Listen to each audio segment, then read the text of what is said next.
Hello students, आज हम class 10 mathematics के चैप्टर 11.2 के क्वेश्चंस को सॉल्व करेंगे। इस चैप्टर में हम त्रिभुज के अंतःवृत्त की रचना करना सीखेंगे, अर्थात किसी त्रिभुज का अंतःवृत्त हम कैसे रचना करते हैं। तो सबसे पहले अंतःवृत्त की रचना करने से पहले हमको ये समझना होगा कि अंतःवृत्त है क्या। ओके, तो देखिए नाम से क्या क्या स्पष्ट है कि अंतःवृत्त मतलब अंदर जो वृत्त है, त्रिभुज के अंदर का वृत्त।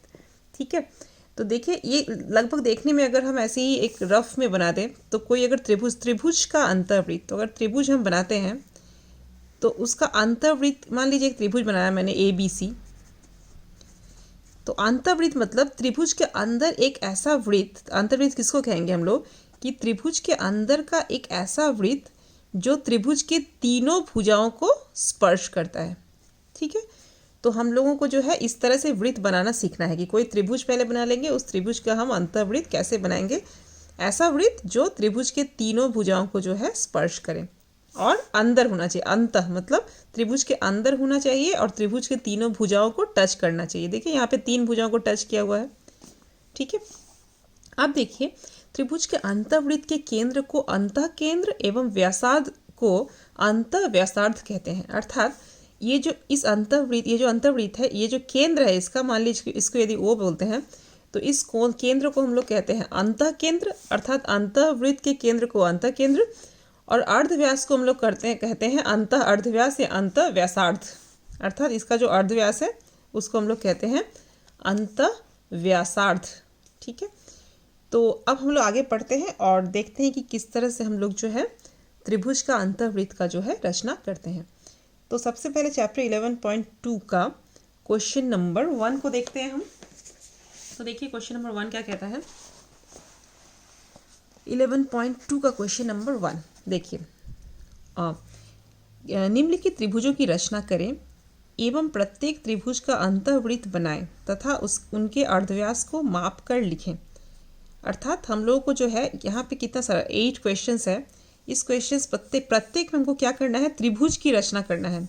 सब में देखिए किस तरह से बोल दिया गया है कैसे त्रिभुज की रचना करेंगे, एवं प्रत्येक त्रिभुज का अंतःवृत्त बनाना है। अर्थात पहला क्वेश्चन को अगर हम बनाएंगे तो सबसे पहले त्रिभुज बनाना है, फिर त्रिभुज का अंतःवृत्त बनाना है, और फिर अंतःवृत्त का अर्धव्यास को माप कर, स्केल से माप करके आपको लिखना है कि ये कितना सेंटीमीटर है। ठीक है, तो हम लोग देखते हैं, बनाना स्टार्ट करते हैं क्वेश्चन नंबर 1 से। तो देखिए क्वेश्चन नंबर 1 सबसे पहले कहता क्या, थोड़ा देख लें। त्रिभुज की तीन भुजाओं की लंबाई है 7, 6 और 5.5 सेंटीमीटर। ये तीन लंबाई जो है दिया गया है, तो बस इन तीनों की लंबाई से हम लोगों को जो है यूज़ करके धीरे धीरे जो है पहले त्रिभुज का चित्र जो है बना लेना है। ओके, तो चलिए त्रिभुज हम लोग बनाना स्टार्ट करते हैं। तो 11.2 का क्वेश्चन नंबर 1, क्वेश्चन नंबर 1 क्या है। सबसे पहले त्रिभुज के तीन भुजाओं की लंबाई 7, 6 और 5.5। तो सबसे पहले हम क्या करते हैं, 7 सेंटीमीटर का ही हम लोग खींच लेते हैं। ठीक है, तो चूंकि मेरे पास, मैंने स्केल को कहाँ रखा है मुझे मिल नहीं रहा है, तो मैंने इसका ही यूज़ किया है। यहाँ पे भी देखिए दिया हुआ है। तो 7 सेंटीमीटर आप लोग स्केल से जो है सबसे पहले 7 सेंटीमीटर का लंबाई जो है खींच लेंगे। तो 0 से स्टार्ट करते हैं। 0 से कहाँ तक, 7 तक, 7 तक। ओके, तो यहाँ से स्टार्ट किया और 7 सेंटीमीटर, तो हम लोग इसको जो है ऐसे मिला लिया। इसके बाद क्या कहता है, एक भुजा की लंबाई हो गई 7 सेंटीमीटर, तो इसको हम लोग BC नाम दे सकते हैं। ABC अगर त्रिभुज का नाम दे तो ये भुजा BC और ऊपर में A हो जाएगा, तो ABC। तो हम जो है इसको नामकरण कर देते हैं BC। ओके, तो ये हो गया कितना सेंटीमीटर का, 7 सेंटीमीटर का। ठीक है, और क्या बोला है, त्रिभुज का पहला लंबाई, भुजा का लंबाई बोला है 7, दूसरा बोला है 6। अब क्या है देखिए, दूसरा भुजा बोला है 6 सेंटीमीटर, मतलब यहाँ पे 6 ले सकते हैं या फिर इस भुजा को 6 ले सकते हैं, और तीसरा भुजा बोला है 5.5। तो किसी एक को 5.5 और किसी एक को 6। तो मान लीजिए हम इसको 6 मान लेते हैं और इसको 5.5। तो हम लोग क्या करना है, कंपास को 6 तक फैलाना है और यहाँ पे 5.5 तक फैला के काटना है। अब जहाँ पे दोनों चाप कटेंगे उसको मिला देना है B से और इस पॉइंट को मिला देना है C से, बस हो जाएगा। तो सबसे पहला कितना बोला, दूसरा भुजा का लंबाई बोला है 6 सेंटीमीटर। तो हम रफ में यहाँ पे या बगल में यहाँ पे 6 सेंटीमीटर खींच लेंगे। तो देखिए 6 सेंटीमीटर खींचा। अब कंपास को हम लोग क्या करेंगे, 6 सेंटीमीटर तक जो है फैला लेंगे। 6 सेंटीमीटर फैला लिया। ओके, अब हम लोग क्या करेंगे, बी से जो है 6 सेंटीमीटर तक ऐसे काट लिया। ओके, अब दूसरा भुजा का लंबाई बोला है 5.5, तो यहाँ से हम लोग 6 काटा है, मतलब ये भुजा 6 सेंटीमीटर का होगा। अब तीसरा भुजा बोला है 5.5, तो हम लोग को एक 5.5 का भी खींच लेना है। तो 5.5 0 से स्टार्ट किया हमने, 0 से स्टार्ट करके 5.5 यहाँ तक। ओके, आप लोग सिर्फ पॉइंट भी बिठा सकते हैं या फिर इसको मिला भी दे सकते हैं, जैसे जैसे आप लोग इच्छा, लेकिन इसको 5.5 तक हमको फैलाना है कंपास को। ठीक है, तो अब सी पे रख के काटेंगे, बिंदु सी पे रख के 5.5 को। हाँ, ओके, तो ये बिंदु हम लोग को प्राप्त हो गया। तो ये बी सी था, तो इसको हम लोग क्या इस बिंदु का नाम देंगे, ए दे देते हैं, ए बी सी हो जाएगा। अब हम लोग को ये जो कटान बिंदु है इसको मिला देना है कंपास का यूज़ करके, स्केल का यूज़ करके, राइट। तो कटान बिंदु को पहले हम लोग इससे मिला दें, ये मिला दिया। अब इसको भी मिला दें, ए से सी को भी मिला दिया।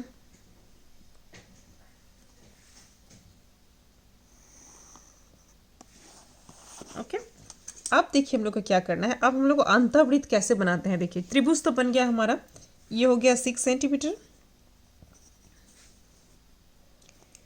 ये हो गया 5.5 सेंटीमीटर। अब त्रिभुज का अंतःवृत्त बनाने के लिए क्या करते हैं, 3 जो कोण है उनमें से किसी 2 कोण को हम लोग समद्विभाजित कर लेते हैं। तो कोशिश करेंगे कि हम लोग जो है आधार का में जो 2 कोण है उसी को समद्विभाजित करने का, क्योंकि इसको करना मतलब थोड़ा उल्टा ऊपर से करना पड़ता है। तो हम लोग क्या करेंगे, किसी भी 2 कोण को समद्विभाजित करेंगे, अर्थात 2 भाग में बांट लेंगे, और समद्विभाजक जिस बिंदु पे मिलेंगे उस बिंदु से हम लोग क्या करेंगे, इस भुजा पर अर्थात इस बीसी भुजा पर जो है लंब डाल लेंगे। ठीक है, अब वो लंब जहाँ पे कटेगा उसको ये समद्विभाजक जहाँ पे मिलते हैं उस बिंदु से लेकर के कंपास को लेके हम लोग अंतःवृत्त बना देंगे। तो एक एक करके करते हैं, आप लोग देखिए कैसे समझेंगे। सबसे पहले पहला काम है दोनों कोनों को समद्विभाजित करना, अर्थात 2 बराबर भागों में बांटना। पहले बी कोण को काटते हैं, बी कोण को हम लोग सबसे पहले 2 बराबर भागों में बांटते हैं। ठीक है, तो उसके लिए क्या करेंगे, कंपास को थोड़ा सा फैला लेंगे और बी को हम लोग जो है बी पे इस तरह से एक कोण ऐसे चाप ऐसे खींच लेंगे। ठीक है, खींचने के बाद अब कंपास को हम मिला नहीं रहे हैं, जहाँ पे कटा है देखिए यहाँ पे इस बिंदु से हमने यहाँ पे एक चाप खींच लिया। ठीक है, और फिर इस बिंदु से भी एक चाप, हम लोग अभी क्या कर रहे हैं, हम लोग अभी बी को समद्विभाजित कर रहे हैं। तो यहाँ से भी एक चाप खींचा, राइट। इसके बाद हम लोग क्या करेंगे, इसको जो है मिला देंगे, बी को इस कटान बिंदु से सावधानी से हम लोग को मिला देना है। ठीक है, तो देखिए मिला दिया, तो ये हो गया। अब हम लोग क्या करना है, सी को भी हम लोग को समद्विभाजित कर देना है। ठीक है, तो सी को समद्विभाजित करेंगे उसी तरह, एक ही तरह से जस्ट यहाँ पे एक चाप खींचा और एक बार यहाँ पे रख के काटा, एक बार यहाँ पे रख के काटा, तो ये भी समद्विभाजित हो जाएगा।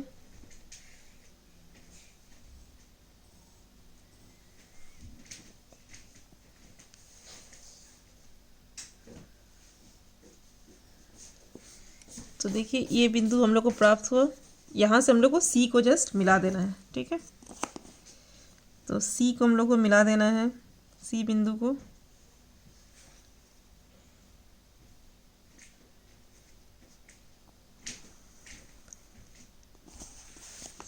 अब देखिए दोनों समद्विभाजक, अर्थात यहाँ से जो समद्विभाजक गया और यहाँ से, ये दोनों समद्विभाजक जिस बिंदु पे कटते हैं, देखिए यहाँ पे एक बिंदु पे कट रहा है, यही हो जाएगा अंतःवृत्त का केंद्र। इस बिंदु का नाम हम लोग दे देते हैं आई। ठीक है, तो अब क्या करेंगे, देखिए अब हम लोग ये जो आई बिंदु है वहां से हम लोग को क्या करना है, ये बीसी भुजा पे लंब खींचना है। अब लंब खींचने के लिए क्या करते हैं, देखिए हम लोग ये आई बिंदु पे यहाँ पे रखेंगे ऐसे कंपास को और ऐसे एक चाप खींचेंगे, ठीक है, बीसी पे रख के। तो बीसी पे रख के एक चाप खींचते हैं,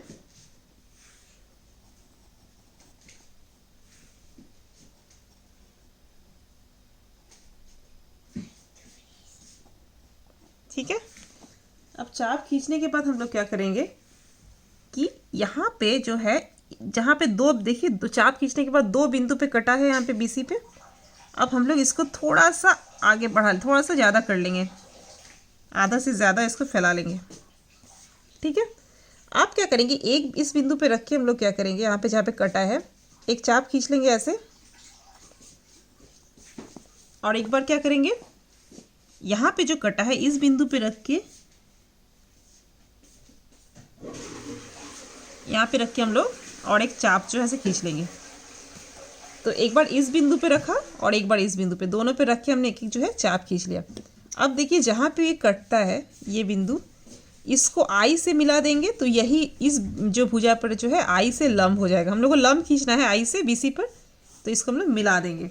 ओके, तो मिलाने के लिए क्या करेंगे, ध्यान दीजिए, हम लोग ऐसे रखा हमने, और चूंकि हम लोग को आई से बीसी पे लंब खींचना है हम लोगों को, तो हम लोग क्या करेंगे, यहाँ पे जस्ट दोनों पॉइंट को मिलाने के लिए रखा, बट लाइन को हम लोग सिर्फ बीसी तक ही लाएंगे, क्योंकि इसका हमको ज़रूरत नहीं है, हमको सिर्फ बीसी पे लंब खींचना है, ठीक है। अब हम लोग जो है आई से, अगर ये इसको डी बोलते हैं हम लोग इस बिंदु को आई डी, तो आई डी अर्धव्यास लेके हमको वृत्त खींचना है। तो हम लोग क्या करेंगे, हम लोग आई से लेकर के डी तक फैला लेंगे ऐसे, ठीक है, और हम लोग को जो है वृत्त जो है अब खींच देना है।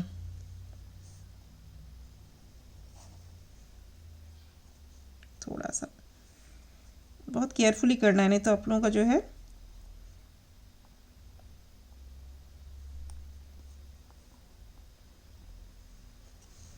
जस्ट आई से लेकर के ऐसे गोल घुमा देना है, गोल घुमा देंगे और तो वृत्त बन जाएगा हम लोगों का। ओके,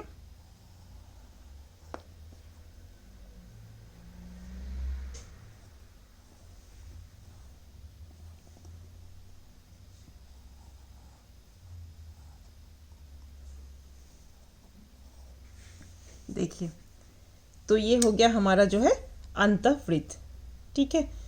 तो इस तरह से जितने भी क्वेश्चंस हैं हम लोग को ठीक इसी फॉर्मूला को जो है, इसी तरह से, इसी प्रोसेस से हम लोग को जो है अंतःवृत्त को बनाना है। मतलब कि क्या, फिर से एक बार हम प्रोसेस आप लोग को थोड़ा समझा दें। सबसे पहले आप लोग को त्रिभुज बना लेना है, जैसे क्वेश्चन में बोल दिया जाएगा कि इस तरह से त्रिभुज बनाए, आप वैसे ही त्रिभुज को सबसे पहले बना लेंगे, ठीक है। उसके बाद का काम क्या करेंगे आप लोग कि त्रिभुज में जो नीचे का जो दो कोण बनता है, तो यहाँ पे कौन सा कोण बना है, एक बना है बी और एक बना है सी, तो दोनों कोणों को हम लोग को समद्विभाजित करना है। तो सबसे पहले हमने बी को समद्विभाजित कर लिया। बी को समद्विभाजित करने के लिए यहाँ से एक चाप खींचा, कंपास को रख के ऐसे एक बार यहाँ से करके मिला दिया, तो समद्विभाजित हो गया।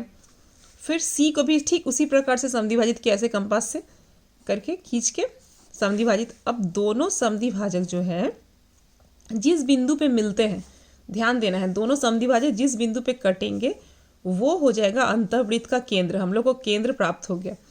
अब हम लोग केंद्र तो प्राप्त हुआ, लेकिन अर्धव्यास भी प्राप्त करना है।